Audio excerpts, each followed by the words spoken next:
Thank you for joining me. Fred Small here. Today, I'd like to go over the definitions of a Peak Defender service contract. Very simple, and everything's laid out right in front of us. And there are times where we are better off to highlight different things so that our customers can see them, and our customer being the dealer. Okay, first off, the administrator. Who is it that administrates our contract? That is Veritas. Veritas Global Protection Services is the administrator of the Peak Defender. Okay, the agreement is between Peak Defender and the consumer. So that would be an administrator obligor. The application page means your application for coverage on page 1 of this contract. That's also known as the declaration page or the deck page. That lists different terms and different items such as how long the contract is for, how many miles is for, the customer's name, our name, and the vehicle information. The next item is probably one of the most important items in a service contract. What is a breakdown?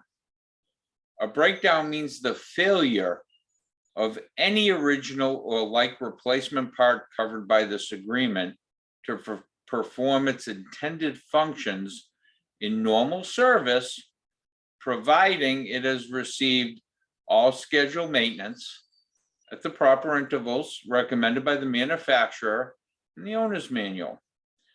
A breakdown does not include the gradual reduction in operating performance caused by wear and tear where a failure has not occurred. So if you have a front end with a bushing that has worn beyond manufacturer's tolerances, and we're going to go into that real quick in a second, it has failed. So a fail has occurred. If you have rings inside an engine that there's been a gradual operating performance, which we all know, rings in an engine are going to operate and work a little bit differently when there's 150,000 miles on a vehicle compared to when there's 10 miles on a vehicle. Until they cannot perform the function for which they were designed, a failure has not occurred. So if a customer is using a little bit extra oil, it's not a failure. And manufacturers do have oil consumption guides as to how much oil an engine should use with what type of mileage.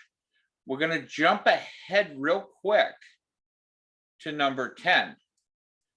And what is a failure?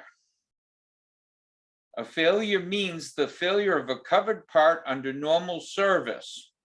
A covered part has failed where it can no longer perform the function for which it was designed solely to its condition and not due to the action or inaction of any non-covered parts.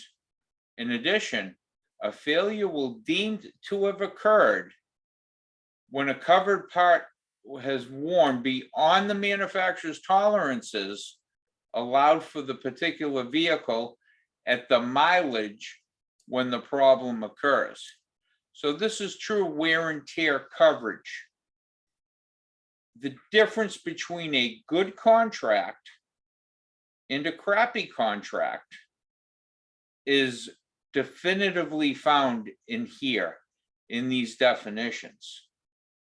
Because a non-desirable contract means that a part might have to break in order for it to be covered. Where all we're saying is the manufacturer has published tolerances. And if the part can't function because it's worn beyond those tolerances, it will be deemed that a failure has occurred, therefore meaning that there has been a breakdown. Commercial use, we all know what that is. Okay, used for farming or ranching, root work, doesn't include snow removal, that's a separate item. Job site activities, service or repair work, and delivery of goods. Usage must not exceed manufacturer's ratings and/or limitations, and the vehicle cannot exceed 10,000 pounds. Cost means the reasonable and customary charges for parts and labor to repair or replace the parts covered. These charges shall not exceed manufacturer's suggested retail price for parts and labor allowances derived from national recognized labor time publications. You have Chilton's, you have Mitchell's. In some cases, you have Mitchell's Plus or Chilton's Plus, and those are more of a retail type of an hourly rating. We don't, we just use regular Mitchell's, okay, or regular Chilton's. We don't give the plus or the addition. Coverage. Coverage means the component protection you've chosen as on the application page or deck page. Do you have level 1, level 2, level 3, level 4? Is it exclusionary? That is where that information is found. Deductibles also found there. Okay. And the deductible is for each covered failure repair visit.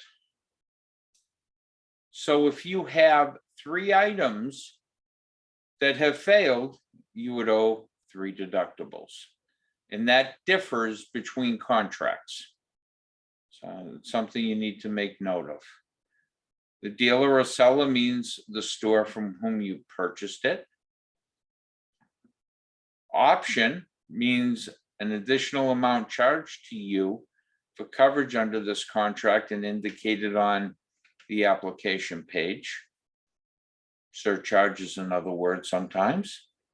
Repair facility means a franchised automotive retailer or ASE licensed repair facility. We want to make sure that the vehicle is getting diagnosed correctly and repaired correctly.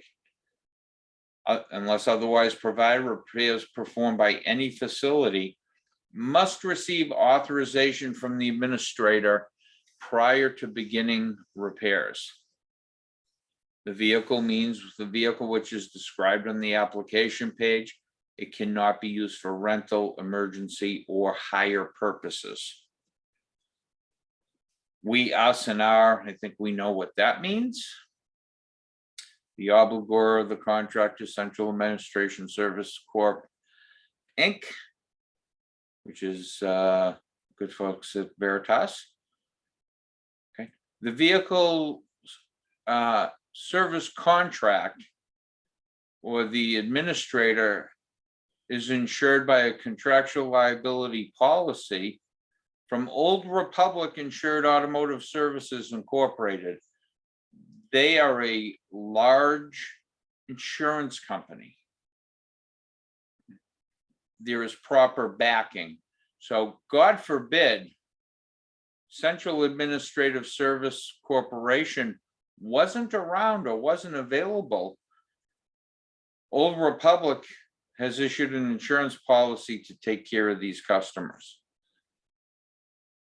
And they stand behind it. You and yours means the contract holder named on the application page. And the waiting period means the period of time and mileage that must transpire before any claim may be filed hereunder. Unless otherwise indicated on the application page of this contract, there is no waiting period. If a waiting period is indicated on the application page, then the period of time and mileage shown on the application page of this contract must transpire from the effective date and effective mileage. Okay. So that's something good to highlight to show the dealer as well. When we meet next, we are going to go over section 2, terms and conditions. I know this is exciting stuff. I'm going to ask you all to just hold in your excitement. I know it's tough to do, but it is most definitively something that's a lot of fun. So I do thank you. I appreciate your time. I appreciate you working with us, to get a better understanding. And on that note, as soon as I can find the stop record button, I will wish you a fine evening. Thank you again.